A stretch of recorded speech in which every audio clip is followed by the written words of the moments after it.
Hello दोस्तों, आज के क्लास में हम लोग यूपी डीएलएड प्रथम सेमेस्टर के हिंदी सब्जेक्ट के राजन सीरीज का बहुविकल्पी प्रश्न को पढ़ेंगे। पिछले क्लास में हम लोगों ने देखा था कि इसका सिलेबस क्या है, फर्स्ट सेमेस्टर में हिंदी में क्या क्या पढ़ना है, और आज से शुरू कर रहे हैं हम लोग बहुविकल्पी प्रश्न।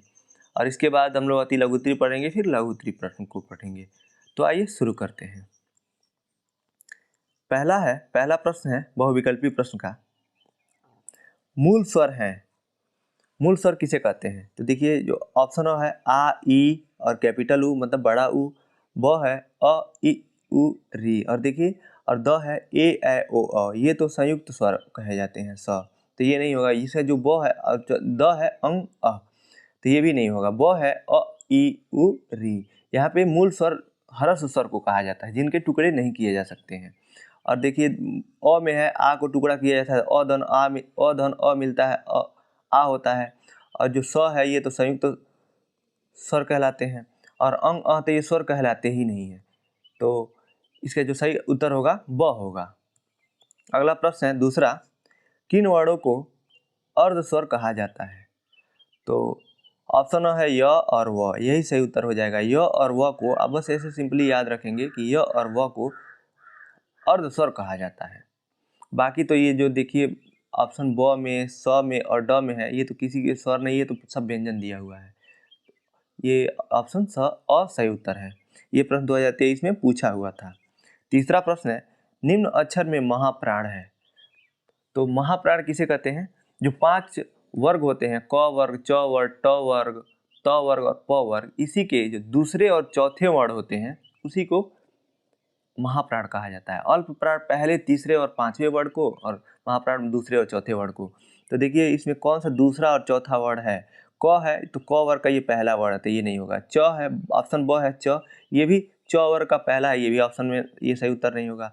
ऑप्शन स है ह, और द है य नहीं होगा। इसका जो महाप्राण में आता है, तो ये देखिए किसी वर्ग का लेटर नहीं दिया हुआ है, किसी जो वर्ग का वर्ण नहीं दिया हुआ है, लेकिन ह जो आता है ये महाप्राण में ही आता है। इसका ऑप्शन ह सही उत्तर होगा, जो कि ऑप्शन स में दिया हुआ है। अगला प्रश्न है प्रश्न संख्या चौथा, निम्न में कौन सा शुद्ध शब्द है? ऑप्शन अ है वानर, ब है पट, स है क्षेत्र और द है मिष्ठान। इसका सही उत्तर है अ वानर। वानर जो होता है तत्सम शब्द होता है, इसी को शुद्ध माना जाता है। अब जानते हैं वो तद्भव शब्द को शुद्ध नहीं माना जाता है हिंदी में शुद्ध शब्द जो माना जाता है वो तत्सम शब्द को माना जाता है। ये प्रश्न 2023 में पूछा हुआ था। प्रश्न संख्या पांचवा है, जंगल का विलोम शब्द है। ऑप्शन अ है पुष्ट, ब है स्थावर, स है स्थिर और द है पूर्ण। तो इसका जो सही उत्तर है ब है स्थावर। पुष्ट जंगम का पूछा है, सॉरी जंगम का विलोम पूछा है, तो इसका ऑप्शन ब सही उत्तर हो जाएगा। जो ऑप्शन अ है पुष्ट है, पुष्ट तो क्षीण का ये विलोम होता है पुष्ट। और जो पूर्ण होता है, पूर्ण का ऑप्शन जो द दिया हुआ है पूर्ण, पूर्ण का विलोम होता है अपूर्ण, और स्थिर का अस्थिर होता है। ऑप्शन जो स है स्थिर, इसका जो विलोम होता है अस्थिर, लेकिन जो जंगम का विलोम होता है इसका जो सही उत्तर हो जाएगा अस्थावर हो जाएगा ब। अगला प्रश्न छठवां, वर्ण द धन य से मिलकर संयुक्त वर्ण बनता है। तो द धन य से मिलकर बनता है द, ऑप्शन ब सही उत्तर हो जाएगा। प्रश्न संख्या 7 है, वर्णमाला का आशय है। ऑप्शन है शब्द के समूह से, ब वर्णों के संकलन से, स वर्णों के व्यवस्थित समूह से, और द है शब्द रचना से। तो इसका जो सही उत्तर हो जाएगा स है वर्णों के व्यवस्थित समूह से। ये आपने पढ़ा होगा, वर्णमाला का परिभाषा यही होता है कि वर्णों के व्यवस्थित क्रम को वर्णमाला कहते हैं या वर्ण क्रम कहते हैं। अगला प्रश्न है प्रश्न संख्या 8, हिंदी भाषा में मूलतः वर्णों की संख्या मानी जाती है। तो हिंदी भाषा में वर्णों की संख्या 52 होती है। इसका ऑप्शन जो ब है यही सही उत्तर हो जाएगा, जिसमें जो 41 जो होते हैं व्यंजन होते हैं और 11 स्वर होते हैं। इन दोनों को जोड़ेंगे तो 52 आएगा। यही जो 52 होते हैं व्यंजनों की संख्या होती है, वर्णों की संख्या होती है हिंदी भाषा में। प्रश्न संख्या 9 है, अयोगवाह है। अयोगवाह किसे कहते हैं? तो इसका ऑप्शन अ है विसर्ग, ब है अल्प प्राण, स है महाप्राण और द है संयुक्त व्यंजन। तो इसका जो ऑप्शन अ है विसर्ग, यही सही उत्तर हो जाएगा। विसर्ग कहते हैं दो बिंदु को, जैसे अतः लिखते हैं ना, तो जो लास्ट में दो बिंदु लगाते हैं त के बाद उसी को विसर्ग कहते हैं। और अनुस्वार एक होता है, अनुस्वार जो खड़ी पाई होता है, ऊपर जो कुछ भी लिखते हैं तो जो ऊपर उसका जो टोपी पहनाते हैं उसके ऊपर जो बिंदु लगती है, जैसे जैसे अंत में लगता है, अंत ऊपर जो न लगता है, इसी को जो ऊपर जो बिंदी लगती है इसको हम लोग कहते हैं अनुस्वार। तो अयोगवाह में अनुस्वार और विसर्ग आते हैं, जिसमें से एक दिया हुआ है विसर्ग, तो इसलिए यह सही उत्तर होगा। प्रश्न संख्या 10 है, रुकना या अर्थ ठहराव किस विराम चिन्ह का द्योतक है? रुकना या अर्ध ठहराव मतलब थोड़ा सा, आधा ठहराव, थोड़ा सा ठहराव, तो इसका ऑप्शन जो सही है अल्प विराम, यही सही उत्तर होगा। इसी में थोड़ा रुका जाता है। नहीं तो देखिए बाकी जो सब ऑप्शन दिए हैं, पहला है योजक चिन्ह, तो दो शब्दों को जोड़ने के लिए प्रयोग किया जाता है। अब वह है पूर्ण विराम, जब वाक्य खत्म होता है तब पूर्ण विराम का यूज करते हैं पूर्णतः रुकने के लिए।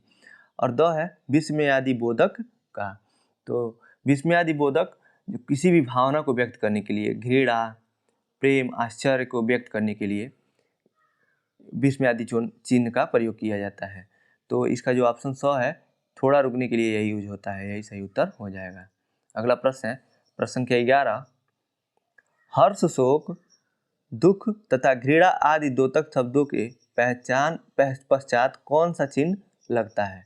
तो इसका जो सही उत्तर हो जाएगा हो जाएगा विस्मयादि बोधक चिन्ह। अभी हम लोगों ने पढ़ा है हर्ष शोक यानी हर्ष खुशी, शोक मतलब दुख, शोक मतलब होता है गम, और दुख तथा घृणा इसको दिखाने के लिए विस्मयादि बोधक चिन्ह का प्रयोग होता है। विस्मयादि बोधक चिन्ह बनता है एक खड़ी पाई देके नीचे बिंदी रहता है, इसको विस्मयादि बोधक चिन्ह कहते हैं। ऑप्शन है इसका, देखिए लाघव चिन्ह। लाघव चिन्ह ऐसे छोटा सा गोली जो होता है इसको लाघव चिन्ह कहते हैं। इसको इंग्लिश में डॉट लगाते हैं ना, फुल फॉर्म जैसे BA का है B.A होता है, बैचलर ऑफ आर्ट, तो वैसे ही हिंदी में और जो शॉर्ट फॉर्म में लिखना है तो किसी भी लेटर का पहला लेटर लिख के उसके आगे एक छोटा सा गोला लगा देते हैं, उसी को लाघव चिन्ह कहते हैं। शॉर्ट फॉर्म में लिखने के लिए इसका ही प्रयोग होता है। वह है इसका जो ऑप्शन उद्धरण चिन्ह।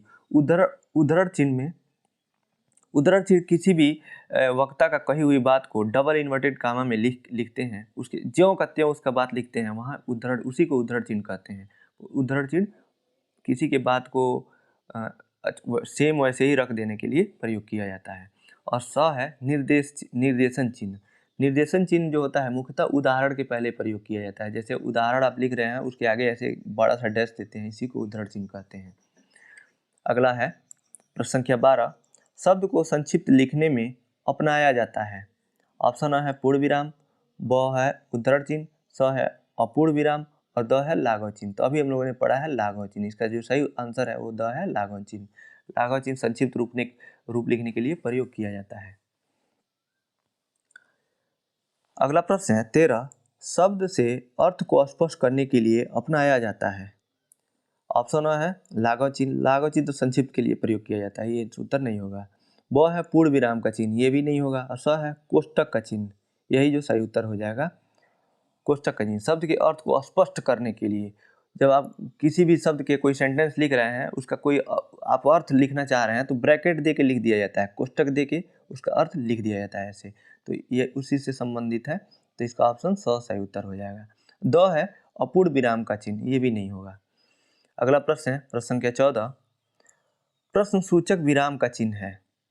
तो प्रश्नवाचक चिन्ह का देखिए यही है ऑप्शन द, सही उत्तर हो जाएगा। ऑप्शन वो अ है जो ये तो कामा का चिन्ह है, और ब है अर्ध विराम का है, और स है ये है, इसको कॉलम भी बोलते हैं। तो जो इसका सही उत्तर है द है।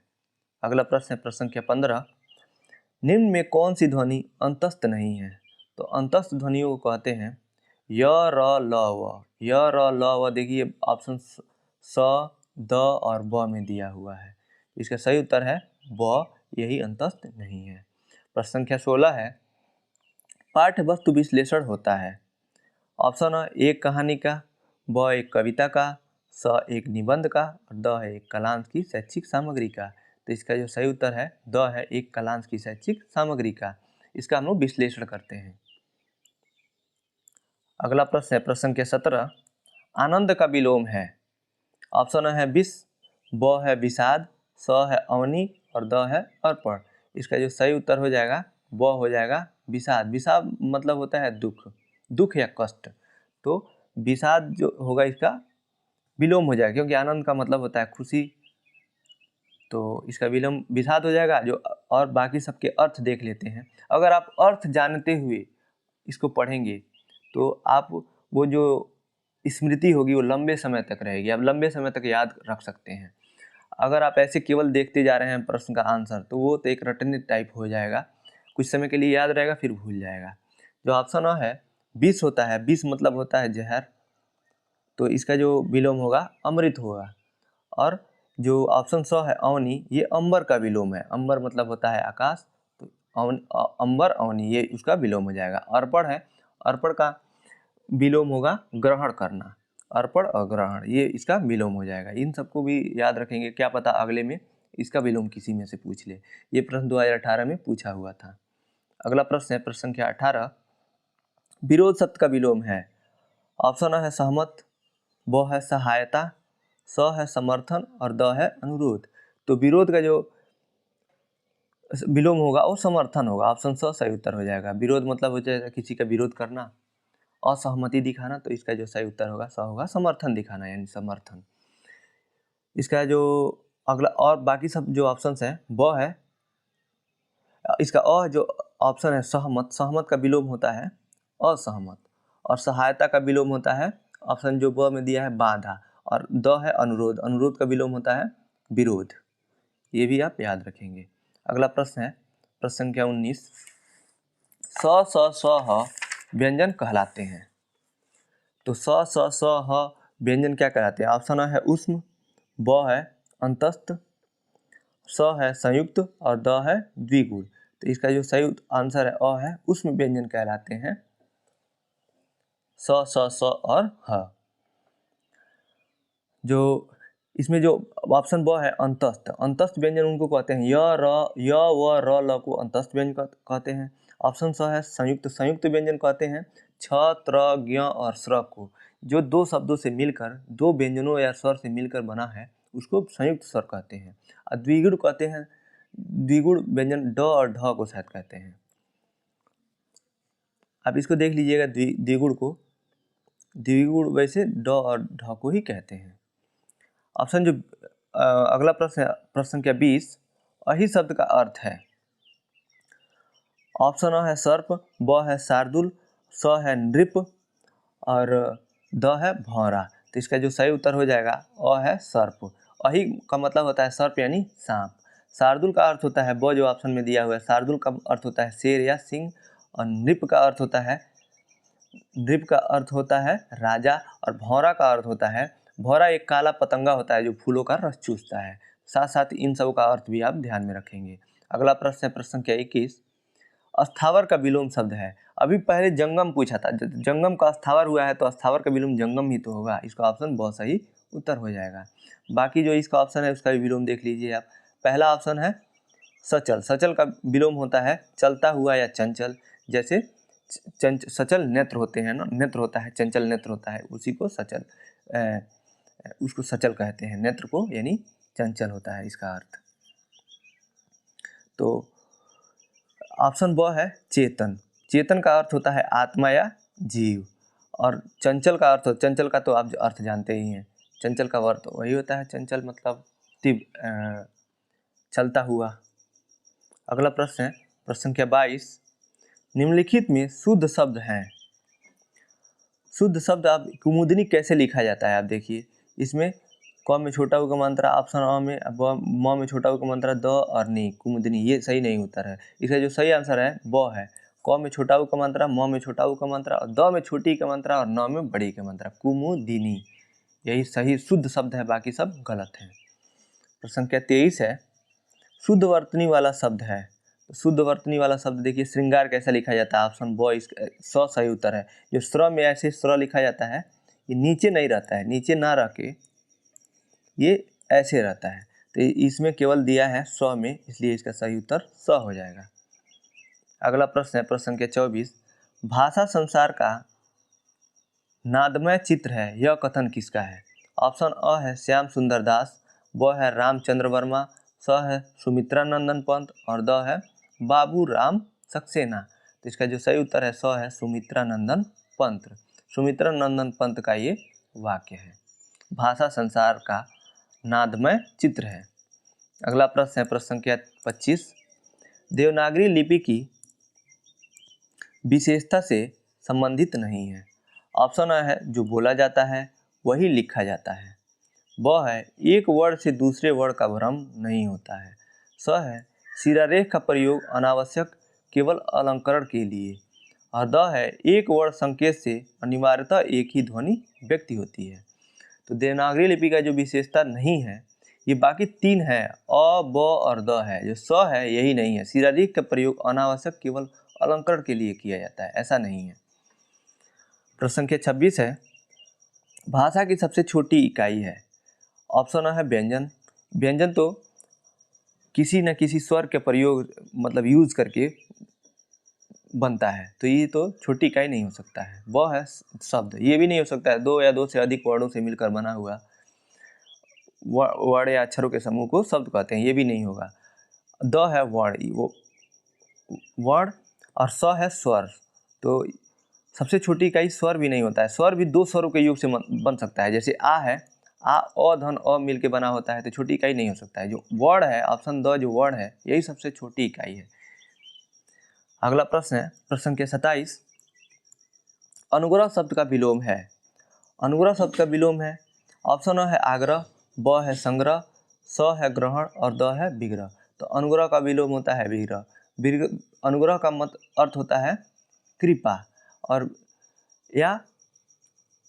या उसको संजो कर रखना। किसी दो या दो से अधिक शब्द को जब जोड़ के लिखा जाता है उसको अनुग्रह कहते हैं। विग्रह मतलब होता है यौगिक शब्दों को अलग करना या टुकड़ा करना, इसको विग्रह कहते हैं। जैसे समास में विग्रह करते हैं ना, तो अलग अलग तोड़ते हैं। तो इसका ऑप्शन अ है आग्रह। आग्रह का अर्थ होता है विनती करना।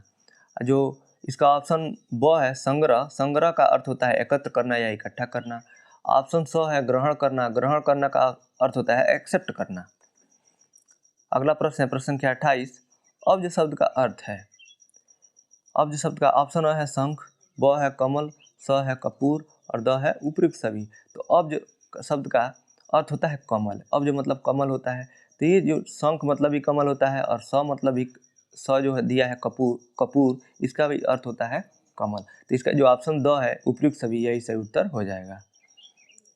प्रश्न संख्या 29 है क वर्ग से म तक, क से म तक के व्यंजन कहलाते हैं। तो देखिए 5 वर्ग होते हैं, क वर्ग, च वर्ग, ट वर्ग, त वर्ग और प वर्ग। प वर्ग में लास्ट वाला जो वर्ण होता है म होता है, प फ ब भ म। तो क से म तक के अक्षर जो होते हैं वो कहलाते हैं स्पर्श व्यंजन। ऑप्शन अ है उष्म व्यंजन, ब है अंतस्थ व्यंजन। अंतस्थ व्यंजन य व र ल को बोलते हैं। ऑप्शन स है स्पर्श व्यंजन। तो ये स्पर्श व्यंजन कहलाते हैं। स्पर्श व्यंजन का मतलब होता है जब इन क से म वर्ग तक के वर्णों का जब हम उच्चारण करते हैं तो हवा मुख के किसी न किसी भाग से हो टच करके निकलती है, इसीलिए इसको स्पर्श व्यंजन कहते हैं। इसका ऑप्शन द है संयुक्त व्यंजन। संयुक्त व्यंजन तो उसे कहते हैं जो दो व्यंजनों या स्वर या व्यंजनों से मिलकर बना होता है। जैसे होता है छ, त्र, ज्ञ और स्र। और उसमें व्यंजन कहते हैं स, स, स और ह को। अगला प्रश्न है प्रश्न संख्या 30। निम्न में से कौन सा शब्द समुद्र का पर्यायवाची नहीं है। ऑप्शन अ है जलधि, ब है पयोधि, स है उदधि और द है उर्वशी। इसका जो ऑप्शन द है यही सही उत्तर हो जाएगा। बाकी जो जलधि, पयोधि और उदधि है ये सब समुद्र के पर्यायवाची होंगे। पर्यायवाची का मतलब होता है उसका दूसरा शब्द होता है, समानार्थी शब्द होता है। इन तीनों का भी अर्थ समुद्र ही होता है। लेकिन जो ऑप्शन द है उर्वशी, उर्वशी का अर्थ होता है अप्सरा या अति सुंदर स्त्री को उर्वशी कहते हैं, इसका दूसरा अर्थ है। अगला प्रश्न है प्रश्न संख्या 31। निम्न में कौन सा शब्द हिमालय का पर्यायवाची नहीं है। ऑप्शन अ है गिरिराज, ब है गिरिजेश, स है हिमाद्री और द है नगराज। तो इसका ऑप्शन ब है गिरिजेश, यही सही उत्तर हो जाएगा। हिमालय के बाकी सभी पर्यायवाची हैं तीनों, लेकिन गिरिजेश है इसका अर्थ हिमालय नहीं होता है। गिरिजेश का अर्थ होता है पर्वत के देवता। पर्वत के देवता को गिरिजेश कहते हैं। तो ये तो पर्वत तो नहीं हुआ, इसलिए ऑप्शन ब सही उत्तर होगा। अगला प्रश्न है प्रश्न संख्या 32। निम्न में से कौन सा शब्द सरस्वती का पर्यायवाची नहीं है। ऑप्शन अ है महाश्वेता, ब है पीड़ापाड़ी, स है भारती और द है पद्मा। तो इसका जो ऑप्शन द है पद्मा, यही सही उत्तर हो जाएगा। बाकी सबका अर्थ सरस्वती ही होता है, ये तीनों हैं अ, ब और स। लेकिन जो द है पद्मा, पद्मा का अर्थ होता है लक्ष्मी, तो इस सरस्वती से इनका कोई संबंध नहीं है, ये तो लक्ष्मी होता है इसका अर्थ, इसलिए द यही सही उत्तर होगा। अगला प्रश्न है प्रश्न संख्या 33। निम्न में से कौन सा शब्द सूर्य का पर्यायवाची नहीं है? ऑप्शन है निशाकर, ब है प्रभाकर, स है दिनेश और द है दिनकर। ये जो ब, द और स है ये सब सूर्य के पर्यायवाची हैं। ऑप्शन अ है निशाकर, यही सूर्य का पर्यायवाची नहीं है, क्योंकि निशाकर का अर्थ होता है चंद्रमा। निशाकर मतलब चंद्रमा होता है, दिन से इसका कोई संबंध नहीं है, इसलिए यही सही उत्तर होगा। प्रश्न संख्या 34 है। निम्न में से कौन सा शब्द सुंदर का पर्यायवाची नहीं है? देखिए सभी पर्यायवाची से प्रश्न पूछे हैं, यहाँ पे जो पर्यायवाची दिया है केवल आप उसको पढ़ लीजिए। आगे हम लोग लघुत्तरी प्रश्न पर्यायवाची दिया हुआ है काफ़ी डिटेल में, उसको पर्यायवाची को सब मुख्य जो पर्यायवाची होंगे उनको हम लोग पढ़ेंगे। ऑप्शन अ है ललाम, ब है चारू, स है मंजूषा और द है मंजुल। इसका जो ऑप्शन स है यही सुंदर का पर्यायवाची नहीं है, क्योंकि मंजूषा का अर्थ होता है पिंजरा, यही सही उत्तर हो जाएगा। अगला प्रश्न है प्रश्न संख्या 35। उज्ज्वल का समानार्थी है? ऑप्शन अ है धवल, ब स्वच्छ, स है कुंठा और द है पवित्र। तो इसका जो समानार्थी है पूछा है, उज्ज्वल का समानार्थी मतलब उसी अर्थ में है, तो इसका जो ऑप्शन अ है धवल, यही सही उत्तर हो जाएगा, क्योंकि उज्ज्वल मतलब होता है सफ़ेद और धवल का मतलब भी वही अर्थ होता है सफ़ेद से, इसका सही अर्थ होगा अ। प्रश्न संख्या 36 है। ऊर्जा का समानार्थी है? ऑप्शन है तीक्ष्ण, ब है उष्णता, स है तीव्रता और द है ओज। इसका जो सही उत्तर है ओज है, ऑप्शन द सही उत्तर हो जाएगा। ऊर्जा का अर्थ होता है ओज। बाकी सबका अर्थ आपको पता ही होगा। तीक्ष्ण मतलब होता है तेज, उष्णता होता है मतलब गर्मी और स होता है तीव्रता। तीव्रता मतलब होता है तेज, कोई भी चीज़ तीव्र है यानी बड़ी हुई है, बड़ा है, तीव्र है यानी तेज है। प्रश्न संख्या 37 है। गृह कार्य में प्रश्न करवाए जाते हैं। गृह कार्य में प्रश्न करवाए जाते हैं बच्चे से। ऑप्शन अ है अवबोध की दृष्टि से, ब है ज्ञान की दृष्टि से, स है अ व ब दोनों और द है इनमें से कोई नहीं। इसका जो ऑप्शन स होगा अ व ब दोनों, यही सही उत्तर होता है। गृह कार्य देने से बच्चा का अवबोध भी सुधरेगा, यानी उसके मानसिक शक्ति भी बढ़ेगी और ज्ञान भी बढ़ेगा, तो इसलिए इसका ऑप्शन स सही उत्तर हो जाएगा। प्रश्न संख्या 38 है। वाचन शिक्षण की विधि है? ऑप्शन अ है संप्रेषण विधि, ब है अनुकरण विधि। ये दोनों सही उत्तर होंगे, इसलिए इसका ऑप्शन स है, यही सही उत्तर होगा अ तथा ब दोनों। प्रश्न संख्या 39 है।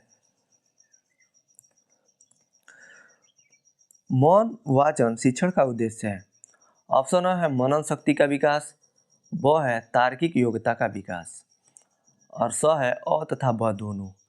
तो इसका जो स है यही सही उत्तर होगा अ तथा ब दोनों। मौन वाचन से मनन शक्ति का भी विकास होता है और तार्किक योग्यता का भी विकास होता है।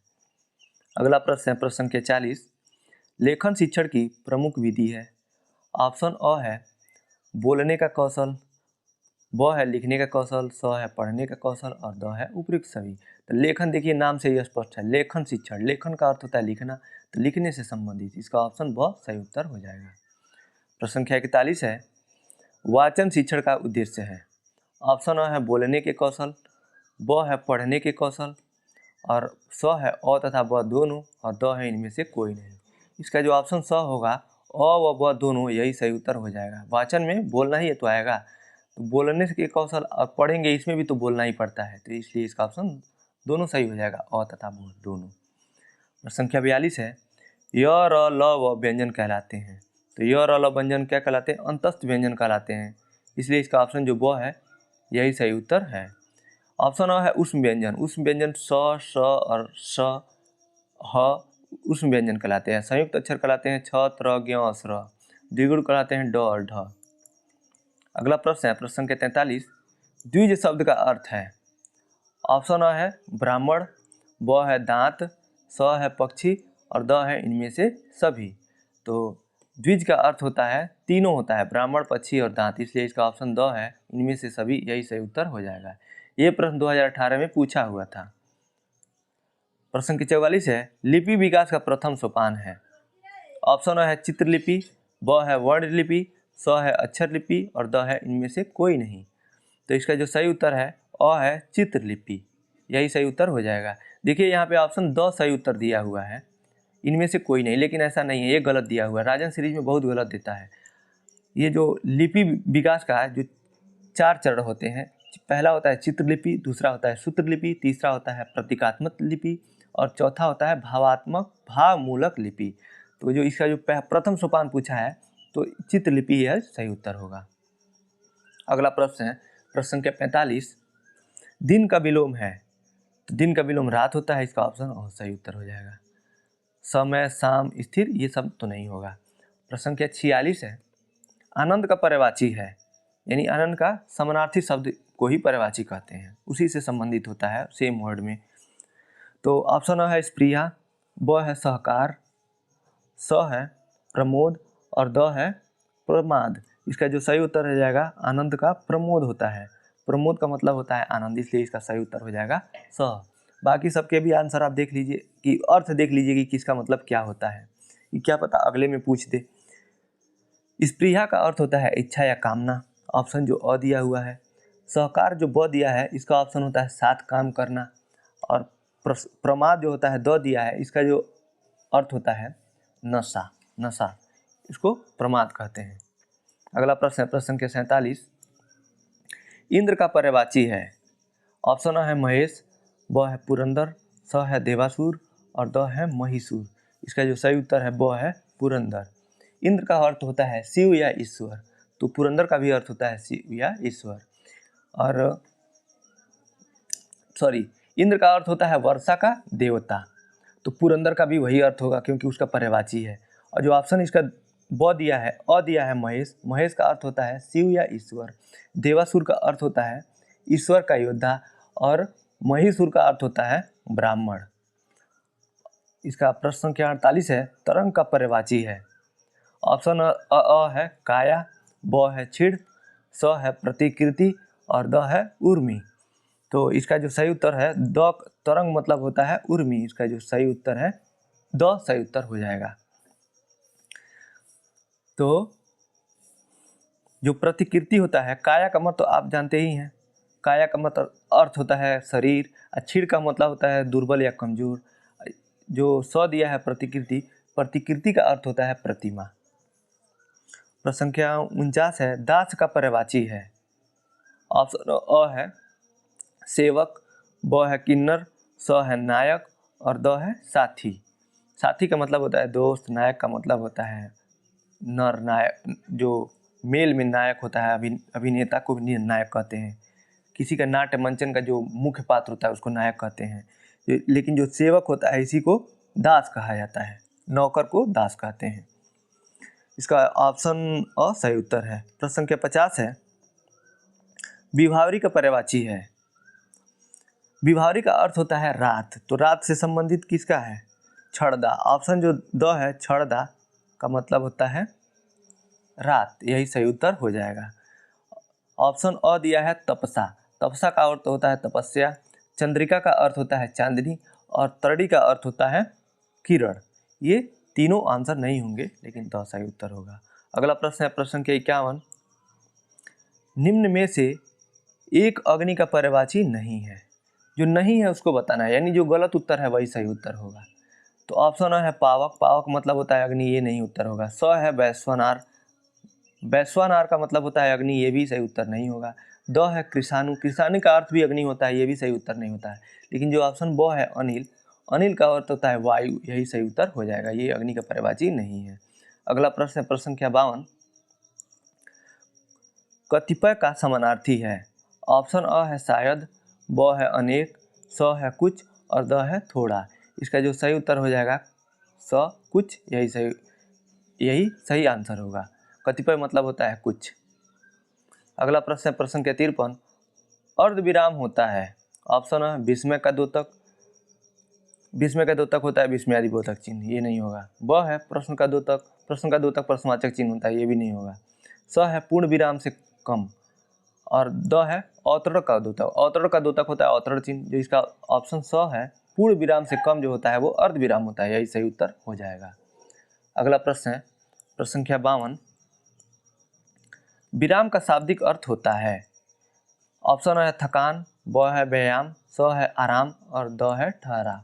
तो इसका जो सही उत्तर है द है ठहराव। विराम होता का अर्थ होता है रुकना। विराम चिन्ह वाक्य के अंत में लगाया जाता है, जिसे वहाँ रुका जाता है, वाक्य खत्म हो जाता है। तो प्रश्न संख्या 55 है पूर्ण विराम से अभिप्राय है। ऑप्शन है बीच में रुकना, ब है पूरी तरह रुकना, स है थोड़ी देर के लिए रुकना और द है इनमें से कोई नहीं। इसका जो ऑप्शन ब है पूरी तरह से रुकना, यही सही उत्तर हो जाएगा। प्रश्न संख्या 56 है लघु का विलोम है। ऑप्शन है भारी, ब है बड़ा, स है वजन और द है गुरु। इसका जो सही उत्तर है द है गुरु। यहाँ गुरु टीचर वाला गुरु नहीं है, शिक्षक वाला गुरु नहीं है। गुरु को मतलब होता है लघु गुरु, जो लगाया जाता है मात्रा लगाया जाता है। जैसे दोहा का डिफिनीशन होता है पहले और तृतीय में 13-13 मात्राएं होती हैं और द्वितीय और चतुर्थ में 11-11 मात्राएं होती हैं। यहाँ मात्राएं जो होते हैं लघु गुरु, लघु का चिन्ह एक खड़ी पाई होता है, गुरु का चिन्ह ऐसे होता है उल्टा पाँच के जैसा। तो ये लघु गुरु है, तो लघु का विलोम हो जाएगा गुरु। अगला प्रश्न है प्रश्न संख्या 57। पर्वत का समानार्थी है। ऑप्शन है पादप, ब है कूट, स है आगार और द है घन। तो इसका जो सही उत्तर हो जाएगा ब कूट। कूट का मतलब होता है पर्वत, यही समानार्थी शब्द इसका अर्थ हो जाएगा। ऑप्शन अ है जो पादप, पादप का अर्थ आप जानते ही हैं, पौधा होता है, ये तो होगा नहीं। और जो इसका जो ऑप्शन स है आगार, आगार का अर्थ होता है रहने का स्थान या मकान या कमरा, जहाँ पर रहते हैं उसको आगार कहते हैं। द है घन, घन का अर्थ होता है मेघ या बादल। अगला प्रश्न है प्रश्न संख्या 58। निम्न में कौन सा एक शब्द आकाश का पर्यायवाची नहीं है। ऑप्शन है पुष्कर, ब है द्वीव, स है श्रांति और द है व्योम। तो इसका जो सही उत्तर है स है श्रांति, यही आकाश का पर्यायवाची नहीं है, बाकी जो तीनों हैं आकाश के पर्यायवाची हैं। श्रांति का अर्थ होता है दुख या थकान, दुख या थकान, तो ये इसका पर्यायवाची नहीं होगा। पुष्कर, दीव और व्योम का अर्थ होता है आकाश। अगला प्रश्न है प्रश्न संख्या 59। नूतन का विलोम शब्द है। ऑप्शन अ है पुरातन, पुराना, ब है नवीन, स है पुरातन और द है प्राचीन। तो इसका जो सही उत्तर है स है पुरातन। नूतन का जो शाब्दिक विलोम होगा वो पुरातन होगा। पुरातन मतलब होता है पुराना, नूतन मतलब होता है नया। तो इसका विलोम आप विलोम शब्द से और जा से लगाएंगे तो अ भी सही हो सकता है पुराना, और द भी सही हो सकता है प्राचीन। इन दोनों का मतलब ही होता है पुराना ही।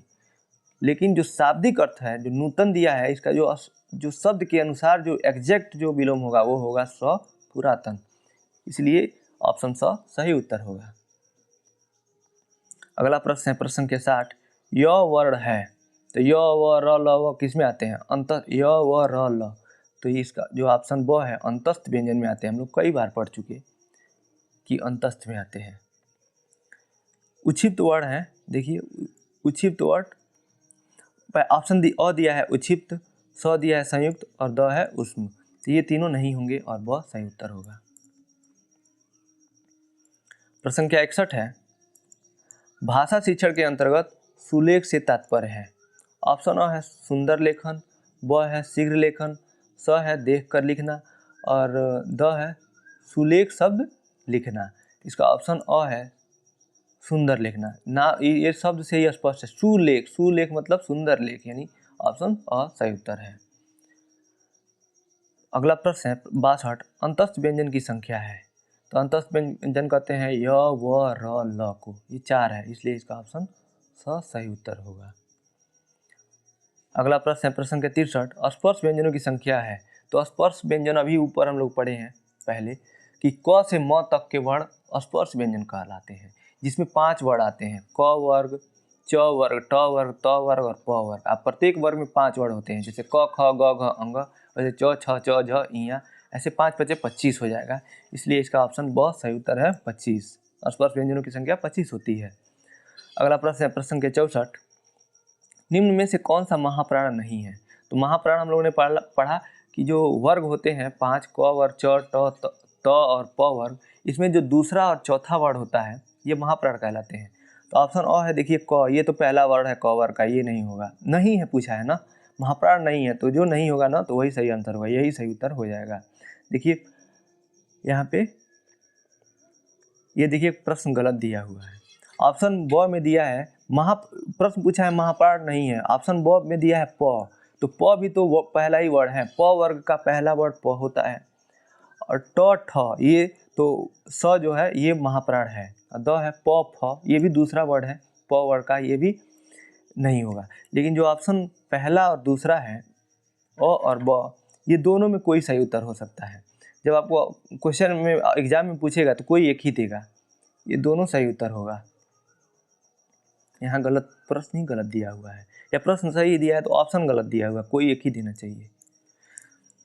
तो इसी के साथ आज का क्लास यहीं समाप्त होता है। बचे हुए प्रश्न को हम लोग अगले क्लास में पढ़ेंगे। आज का क्लास आपको कैसा लगा आप कमेंट बॉक्स में बताइएगा। अगर आपको अच्छा लगा तो इस वीडियो को लाइक कीजिए, अपने दोस्तों के साथ शेयर कीजिए, और चैनल पे नए हैं तो चैनल को सब्सक्राइब कीजिए। फर्स्ट सेमेस्टर के और कोई भी सब्जेक्ट के आपको राजन सीरीज देखना है तो डिस्क्रिप्शन में लिंक दिया हुआ है, उस पर आप क्लिक करके देख सकते हैं। आज का वीडियो देखने के लिए आपका बहुत बहुत धन्यवाद दोस्तों।